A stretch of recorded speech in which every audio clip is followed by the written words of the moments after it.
Mr. Epic, Episode 1. True Crime Stories for Sleep, the Laura Sardinha case.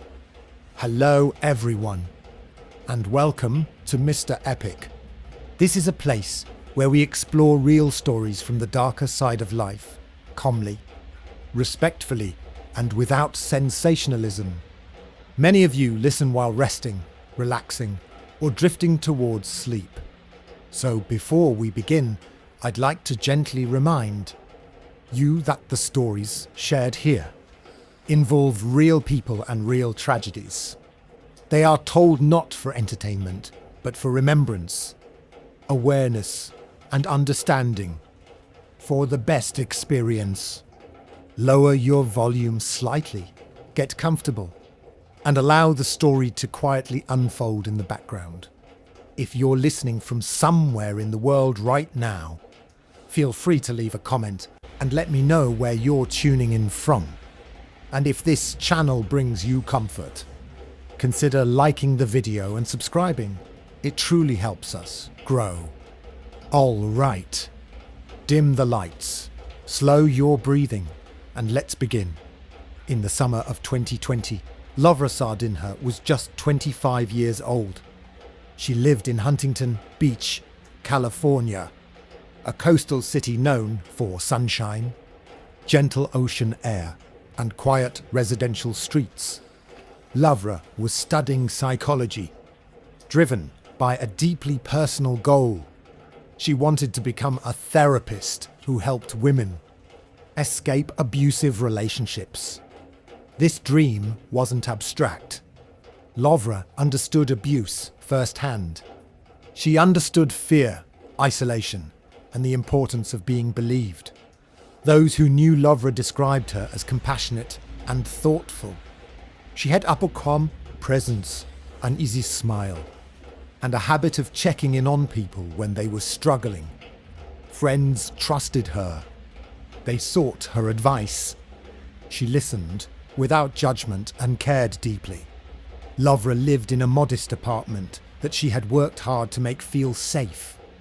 There were plants, personal photos, and small touches that made it feel like home. A sanctuary where she could focus on her studies and her future. But sometimes, the greatest danger comes from someone you once trusted. In June of 2020, Laura met Craig James Sharon. He was 37 years old, an Air Force veteran, confident and outwardly charming. The age difference didn't concern Laura at first. Craig appeared mature, attentive, and deeply interested in her life. Their relationship moved quickly. Craig showered Laura with attention, constant messages, compliments, and an intensity that felt flattering at first. He wanted to spend all his time with her. He talked about the future early. When he suggested they move into it felt sudden, but also exciting.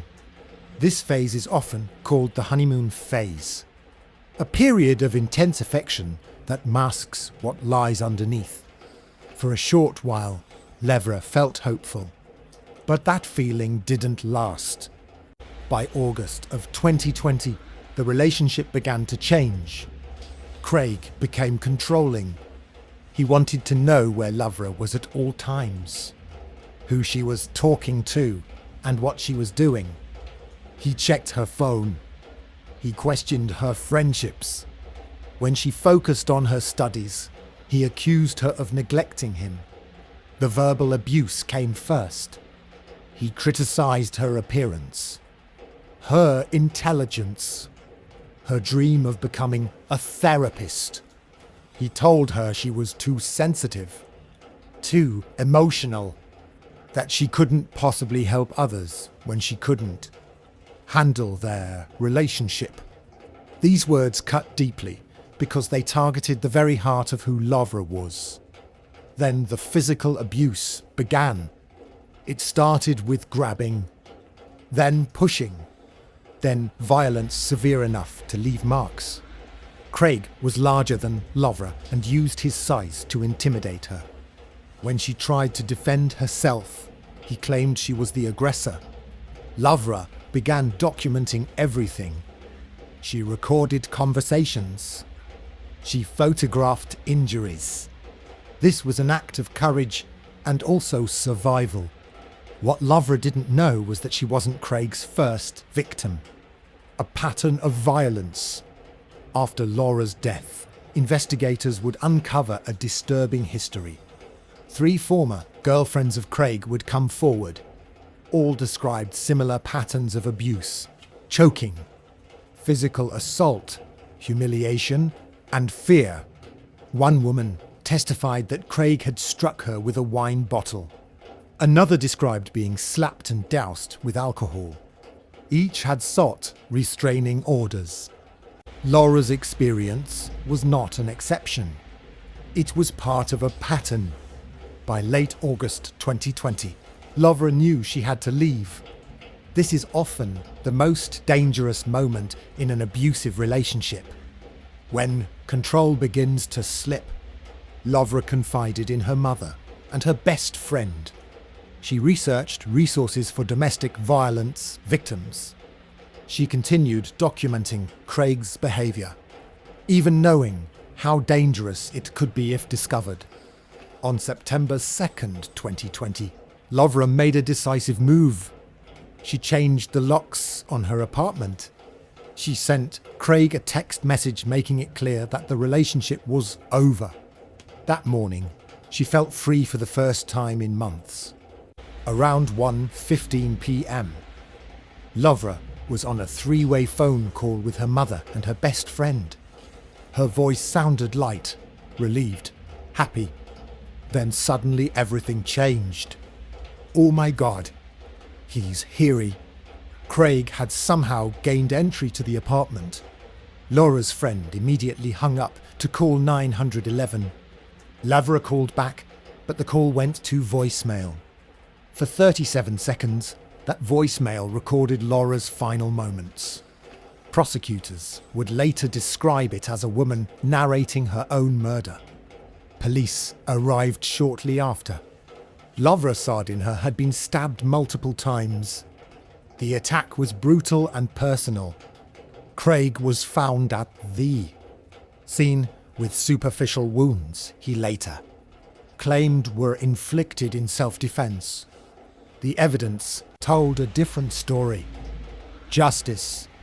The trial revealed everything: the history of abuse, the recordings, the voicemail, the restraining orders from previous victims. Craig claimed self-defense.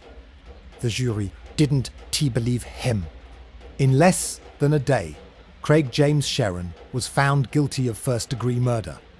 In July 2025, he was sentenced to 26 years to life in prison.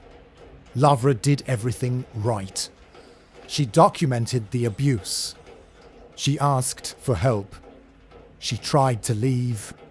Her story reminds us how dangerous abusive relationships can be, and how critical it is to support victims before it's too late. Laura Sardinha was more than a victim. She was a daughter, a friend, a student with dreams of helping others escape exactly what she faced. Her voice was not silenced. As we end this story, take our breath. Let the rain fall softly in the background, carrying the weight of what you've heard, and gently releasing it as you rest. If you or someone you know needs help, support is available. Thank you for listening to Mr. Epic. If you're still awake, leave a comment and let me know where you're listening from and what time. It is in your part of the world. And when you're ready, allow yourself to drift. Good night.